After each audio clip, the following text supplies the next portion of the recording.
Friends, welcome back to my channel. ఈరోజు మీకు ఈ సీరియల్లో ఏం జరిగిందో తెలుసుకోవాలి అనుకుంటున్నారా? అయితే వెంటనే మనం సీరియల్లోకి వెళ్ళిపోదాం. ఇక మిథున చేసిన పనికి మిథున తనలో తను తెగ సంబరపడిపోతుంది. నన్ను భారీగా కాదు కదా, కనీసం ఎవరో కూడా తెలియకుండా ఉన్నారని అన్నావుగా. ఇక సిటీలో అందరికీ మన ఇద్దరం భార్యాభర్తలమని తెలిసేలా చేశాను. ఇప్పుడు నువ్వు ఇంటికి ఎలా వస్తావో నేను చూస్తాను అని చెప్పి ఇక మిథున అయితే తెగ సంబరపడిపోతుంది. ఇంతలో టిఫిన్ చేసి ఇంకా దేవా బయటకైతే వెళ్తుంటాడు. బయటికి వెళ్ళిన దేవాకి అడుగడుగునా కూడా మిథున అలాగే దేవా కలుసున్న ఫ్లెక్సీలు కనిపిస్తాయి. వాటిని చూసి ఆవేశంగా ఊగిపోతాడు. దేవా అయితే ఇక ఎక్కడ వాళ్ళ ఫ్రెండ్స్ ఉన్నారా అని మొత్తం వెతుకుతూ ఇంకా ఒక దగ్గరికి వస్తాడు. అప్పటికే వాళ్ళ స్నేహితులు, రేయ్ చూసావా, దేవా ఒక్కడే ఇంతకు ముందు ఫ్లెక్సీలో అస్సలు కనిపించేవాడు కాదు, కానీ ఇప్పుడు వదిన పక్కనుండేసరికి ఈ ఫోటోకి ఈ ఫ్లెక్సీకి ఎంతో అందం వచ్చింది, నిజంగా సూపర్గా ఉంది కదా అని చెప్పి తన ఫ్రెండ్ అయితే ఆ ఫ్లెక్సీని అలానే చూస్తుంటాడు. ఇంతలో దేవా వెనుక నుంచి వచ్చి, రేయ్ దాన్ని నేను భారీగా ఒప్పుకోవట్లేదు అంటే మీరు ఏకంగా దాన్ని ఫ్లెక్సీ వేసి ఊరందరికీ అది నా పెళ్ళమని తెలిసేలా చేస్తారా అని చెప్పి వాళ్ళ ముగ్గురిని కూడా చితకబాతుంటాడు. వాళ్ళైతే దేవా దేవా ఏం చేస్తున్నావు దేవా, ఇది మేమే ఇచ్చింది కాదు, నువ్వు పంపించిన ఫోటోని మేము ఫ్లెక్సీలో వేయించాము అని అంటుంటే, రేయ్ ఫ్లెక్సీలో ఫోటో వేయించింది కాకుండా మళ్ళీ అబద్ధాలు చెప్పారంటే చంపేస్తాను అని చెప్పి ఇక దేవా అయితే మళ్ళీ కొట్టబోతుంటే, అన్నా నీకు దండం పెడతానన్నా, కావాలంటే ఒక్కసారి ఇది చూడు అని చెప్పి తన వాట్సాప్ని ఓపెన్ చేసి ఇక దేవాకి అది చూపిస్తాడు. అది చూసిన దేవా ఒక్కసారిగా షాక్ అవుతాడు. ఈ ఫోటో అని అంటుంటే, అవునన్నా ఈ ఫోటో నీ ఫోన్ నుంచే వచ్చింది, కావాలంటే నువ్వు కూడా చూసుకో అని చెప్పి ఇక చెప్పడంతో దేవా తన ఫోన్ తీసి ఇంకా ఫోటోని చెక్ చేస్తాడు. నిజంగానే తన ఫోన్ నుంచే ఫొటోస్ వెళ్తాయి, కానీ ఇవి నేను పంపించలేదే, అసలు నా ఫోన్ నుంచి మీకు ఎవరు పంపించారు అని చెప్పి దేవా ఆలోచిస్తుంటే, ఊరుకో అన్న, ఫోటోలు పంపించి మళ్ళీ నేను పంపించలేదని పైగా ఎవరు పంపించారు అని విచిత్రంగా మాట్లాడుతున్నావు, నీ ఫోన్ని మీ ఇంట్లో ముట్టుకునేంత ధైర్యం దమ్ము ఎవరికి ఉందన్నా అని చెప్పి ఇక వాళ్ళ ముగ్గురు కూడా దేవాని అడుగుతుంటే, దేవా మొత్తం ఆలోచించి వచ్చేటప్పుడు నిన్ను ఊర్లో వాళ్ళందరూ కలిసి అడిగే ప్రశ్నలకి ఎట్లాంటి సమాధానం చెప్తావో నేను చూస్తాను అని చెప్పి ఇంకా మిథున మాట్లాడిన మాటలు గుర్తు చేసుకుని, ఓ అయితే ఇదంతా ఆ మోడ్రన్ సావిత్రి పనా, చెప్తా అని చెప్పి అక్కడి నుంచి దేవా ఇంటికైతే బయలుదేరతాడు. ఇది ఇలా ఉండగా రాహుల్, త్రిపుర ఇద్దరు కూడా సూర్యకాంతంని కలవాలని సూర్యకాంతంకి కాల్ చేస్తారు. ఇక కాంతం అయితే, ఏంటి మళ్ళీ ఫోన్ చేశారు, ఈసారి ₹1,00,00,000 కాకుండా మరేమన్నా సరికొత్త ప్లాన్ ఉందా, దానిలో నన్నేమైనా హెల్ప్ చేయమంటారా అని చెప్పి సూర్యకాంతం అయితే త్రిపురని అడుగుతూ ఉంటుంది. త్రిపుర, చూడు కాంతం, నువ్వు చాలా ఇంటెలిజెంట్ అని నాకు బాగా తెలుసు, అందుకే నీతో మాట్లాడాలి, ఒక్కసారి బయటకు వస్తావా అని చెప్పి అడగడంతో సూర్యకాంతం, ఏంటి నన్ను కలవాలా, నేను మిమ్మల్ని కలిస్తే నాకేంటి లాభం, చూడండి నేను మిమ్మల్ని కలిసానని తెలిసిందనుకో మా దేవ నన్ను చంపేస్తాడు అని చెప్పి ఇక సూర్యకాంతం మాట్లాడుతుంటే, ఓ అవునా, అంటే ఈ డబ్బు నగలు కూడా నీకు అక్కర్లేదన్నమాట అని చెప్పి ఇక త్రిపుర మాట్లాడడంతో ఒక్కసారిగా సూర్యకాంతం, ఏంటి డబ్బు నగలునా అని అంటుంటే, అవును కాంతం, నీకోసం డబ్బు నగలు తీసుకొచ్చాం, అవి నీకు ఇవ్వకుండానే మమ్మల్ని వెళ్ళిపోమంటున్నావు, సరేలే మేము వెళ్ళిపోతాం అని చెప్పి ఇక త్రిపుర మాట్లాడుతుంటే, అయ్యో అయ్యో అలా కాదు, ఇదిగో వస్తున్నాను అని చెప్పి ఇక వెంటనే సూర్యకాంతం వాళ్ళ దగ్గరకైతే వెళ్తుంది. అయ్యో అయ్యో అయ్యో, డబ్బు నగల్ని ఎవరైనా వద్దనుకుంటారా, ఎక్కడ నా కోసం తెచ్చిన డబ్బులు నగలు అని చెప్పి సూర్యకాంతం అంటుంటే, ఇస్తాం ఆగు, ఆవేశపడకు, కానీ మేము చెప్పిన పని చేయాలి అని చెప్పడంతో, చెప్పండి మీరేం చెప్పినా ఇట్టే చేసేస్తాను అని చెప్పి ఇక కాంతమైతే వాళ్ళకి మాటిస్తుంది. చూడు కాంతం, నేను చెప్పేది జాగ్రత్తగా విను, ఈ రోజు నుంచి అక్కడి నుంచి మిథున ఆ ఇంటి నుంచి తిరిగి మళ్ళీ మా ఇంటికి వచ్చేలా చేయాలి. నువ్వు మేం చెప్పినట్టు చేస్తే ఇదే కాదు, నీకు మరింత డబ్బిస్తాం. ఎలాగో సొంతిల్లు కొనుక్కోవాలని తెగ కలలు కంటున్నావు కదా, ఆ కలలు త్వరలోనే నెరవేరుతాయి అని చెప్పడంతో ఒక్కసారిగా సూర్యకాంతం షాక్ అయిపోతుంది. ఏంటి, నేను సొంతిల్లు కొనుక్కోవాలని మీకెలా తెలుసు, అసలు మీకెవరు చెప్పారు అని అంటూ ఉంటే ఇక పక్క నుంచి రాహుల్ అయితే, చూడు అదంతా నీకు అనవసరం, మేం చెప్పిన పని చేస్తే నీకు కావాల్సినంత డబ్బిస్తాం, కానీ మా మీదున తిరిగి మళ్ళీ మా ఇంటికి రావాలి అని చెప్పి రాహుల్ అయితే ఇక కాంతంతో చెప్పడంతో, సరే అన్నయ్య, సరే వదినమ్మా అని అనుకుంటూ అక్కడి నుంచి ఆ డబ్బులు తీసుకుని లోపలికి వెళ్తూ ఉంటుంది.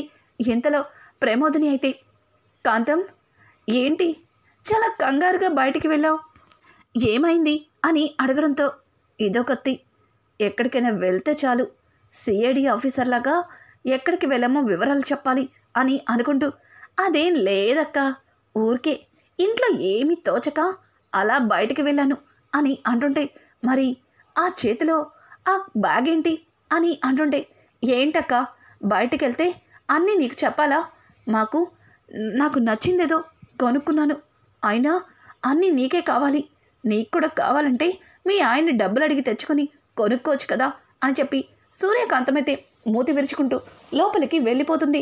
ఇక ప్రమోదిని అయితే, ఏంటి సూర్యకాంతం ఈరోజు కొత్తగా మాట్లాడుతుంది, పైగా వింతగా ప్రవర్తిస్తుంది, అయినా తను ఎప్పుడు ఇలానే ఉంటుంది కదా అని చెప్పి ప్రమోదిని అయితే లోపలికి వెళ్తుంది. ఇంతలో ప్రమోదిని దగ్గరికి ఇంకా మిథున అయితే వస్తుంది.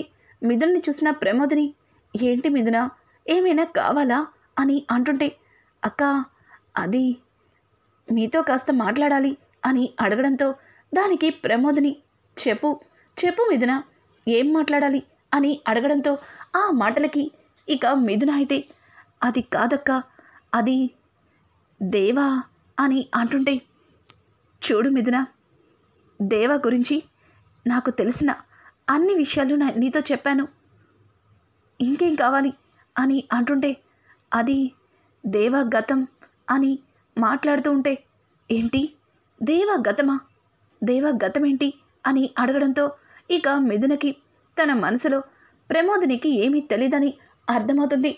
తన గతమేంటో, అసలు తనకి ఆ పురుషోత్తం చేసిన సహాయం ఏంటో తెలుసుకోవాలి అని చెప్పి ఇక మిథున అయితే తన మనసులో అనుకుంటుంది. ఇంతకీ ఆ పురుషోత్తంని కలిస్తే అన్ని నిజాలు బయటపడతాయి, తను ఈరోజే సింగపూర్ నుంచి వస్తున్నాడని దేవా స్నేహితులు చెప్పారు కదా, ఖచ్చితంగా ఆ పురుషోత్తంని కలవాలి అని చెప్పి ఇక మిథున కూడా బయటకు వెళ్తుంది. ఇంతలో భానుమతి అయితే అక్కడ కట్టిన ప్రతి ఫ్లెక్సీని చూసి దేవా దగ్గరికి చాలా కోపంగా వెళ్తుంది. దేవా, నువ్వు ఇలా చేస్తావని అస్సలు అనుకోలేదు అని అంటూ ఉంటే ఇక పక్కన వాళ్ళు, ఏంటి దేవా, ఈ భానుమతిని ఏం చేసావు, అలా మాట్లాడుతుంది అని అంటుంటే దానికి భానుమతి అయితే బోరున ఏడుస్తూ, ఛీ, నీ మీద నేను ఎన్నో ఆశలు పెట్టుకున్నాను, కానీ చివరికి నువ్వు ఇలా మారిపోతావని అస్సలు అనుకోలేదని చెప్పి భానుమతి అయితే ఇక తన మనసులో బాధనంతా దేవాతో చెబుతూ ఉంటే ఇక చుట్టుపక్కల ఉన్న దేవా స్నేహితులు, ఏంటన్నా ఏమీ చేయలేదంటూనే ఏదో చేసినట్టున్నావు, ఎన్నడూ లేని భానుమతి ఇలా ఏడుస్తుంది అని అంటుంటే, రేయ్, ఇంకొక మాట మాట్లాడారంటే చంపేస్తాను, ఏయ్ భాను, అసలు నువ్వు ఎందుకు వచ్చావు, ఎందుకు ఏడుస్తున్నావు, అసలు నేనేం చేశాను అని అంటుంటే, నువ్వేం చేసావా, అసలు ఆ దొరసానంటే ఇష్టం లేదన్నావు, అసలు తనని భారీగా కూడా ఒప్పుకోలేదన్నావు, మరి ఇదేంటి అని చెప్పి తన చెయ్యి పట్టుకొని బయట ఉన్న ఫ్లెక్సీని చూపిస్తుంది. ఒక్కసారిగా ఫ్లెక్సీ మీద ఉన్న ఫోటో చూసి, అది ఇదిగో ఈ ఎదవలు అని చెప్పి, అయినా నువ్వేంటి ఇక్కడికి వచ్చి ఏదో పెళ్ళంలాగా నన్ను నిలదీస్తున్నావు అని అంటుంటే, చూడు దేవా, నువ్వు ఆ మోడర్న్ సావిత్రి మెడలో తాళి కట్టావేమో, అంత మాత్రాన తనకి నువ్వు భర్తవైపోవు, తనకంటే ముందు నేను నీకు మనసిచ్చాను, నువ్వు నా మెడలో తాళి కట్టకపోయినా నువ్వే నా భర్తవి, అయినా రే ఎదవల్లారా, దేవ పక్కన ఈ భాను ఫోటో మాత్రమే ఉండాలి, ఇలా ఎవరి ఫోటోలు పడితే వాళ్ళ ఫోటోలు వేయిస్తారా అని చెప్పి పక్కన ఉన్న ఒక కర్ర తీసి వాళ్ళని కొట్టబోతుంటే ఇంతలో పురుషోత్తం రానే వస్తాడు. పురుషోత్తం రావడంతో అందరూ పురుషోత్తం జిందాబాద్, పురుషోత్తం జిందాబాద్ అని చెప్పి గట్టి గట్టిగా అరుస్తారు. ఇక దేవ అయితే పురుషోత్తం కోసం తీసుకొచ్చిన బుకేని పురుషోత్తం చేతికిస్తాడు. అన్న, నువ్వు సింగపూర్ నుంచి మళ్ళీ మన ఊరు రావడం నాకు చాలా సంతోషంగా ఉందని చెప్పి ఇక దేవ అయితే పురుషోత్తంని హక్ చేసుకుంటాడు.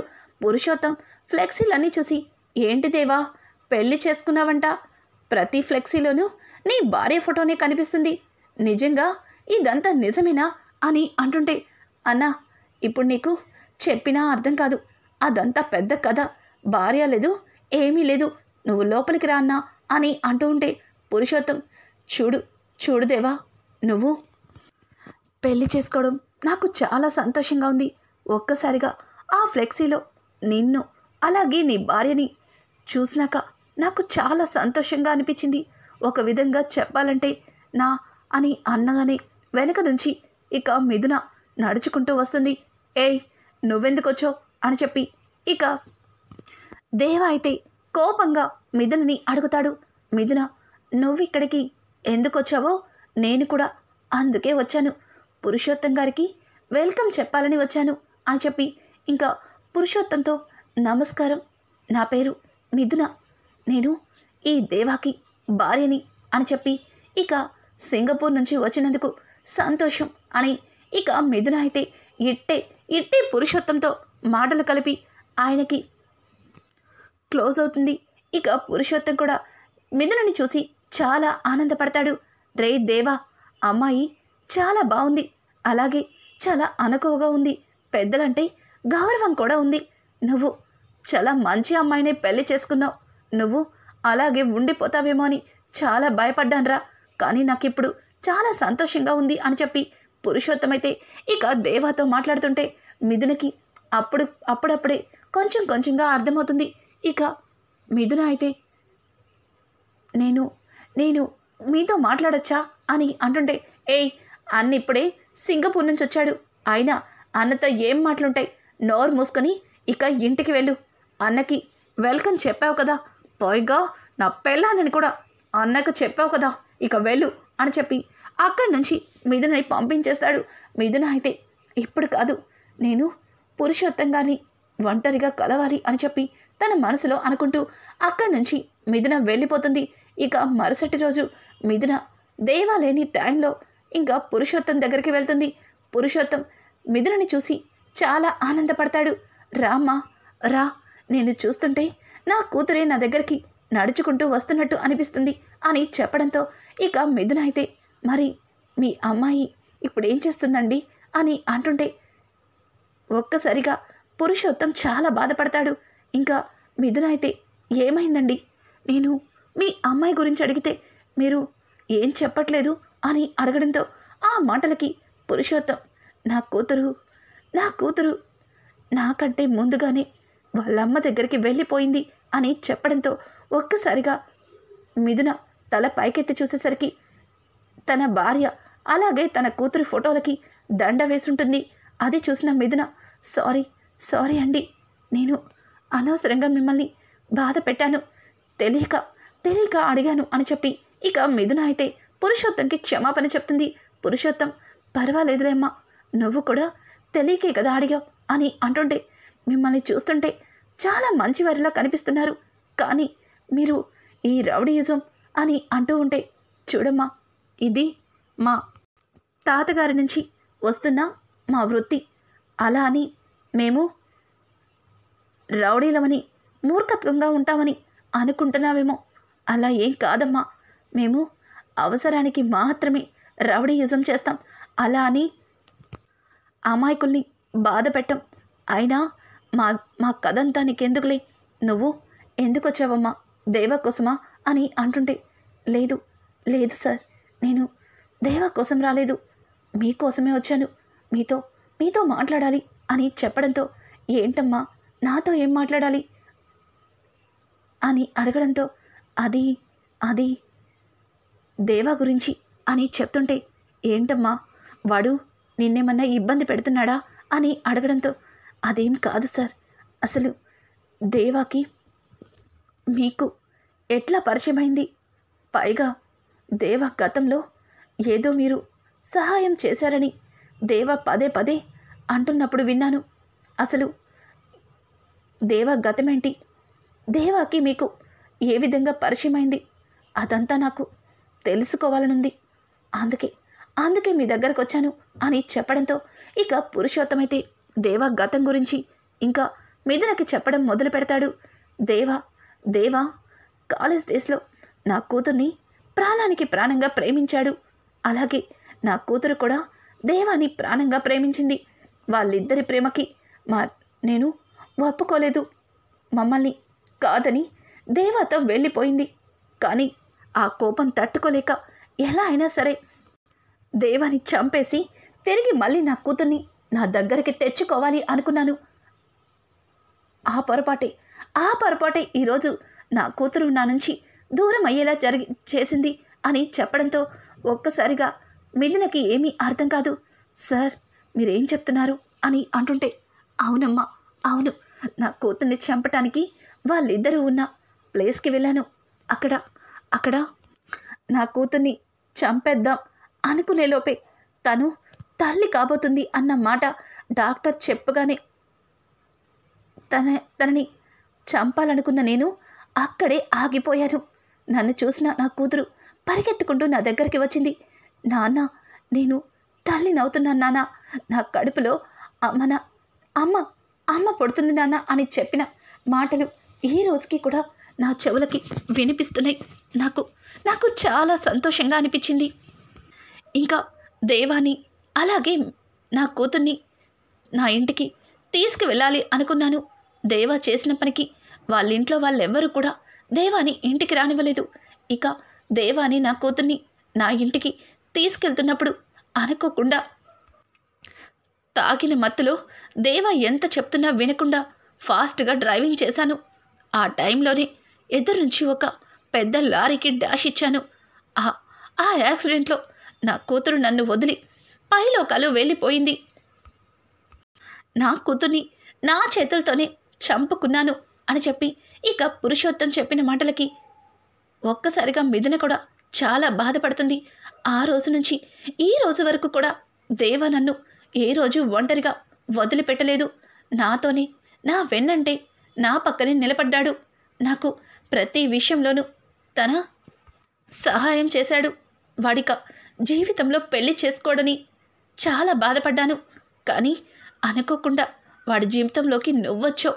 ఇక నుంచి వాణ్ణి నువ్వే చూసుకోవాలి, వాణ్ణి నువ్వే మార్చాలి అని చెప్పి పురుషోత్తమైతే ఇక దేవ గతం గురించి మిథునకి చెప్పడంతో మిథున చాలా ఆనందిస్తుంది. ఇక మిథున ఆ రోజు నుంచి దేవా మీద గౌరవం కాస్త ప్రేమగా మార్చుకుంటుంది. తన ప్రేమతో దేవాని ఇక మిథున ఎలా మార్చుకోబోతుంది అన్న లేటెస్ట్ ఎపిసోడ్స్ మీకు మరిన్ని కావాలి అనుకుంటే మా ఛానల్ని సబ్స్క్రైబ్ చేసుకోవడం మాత్రం మర్చిపోకండి. Thanks for watching.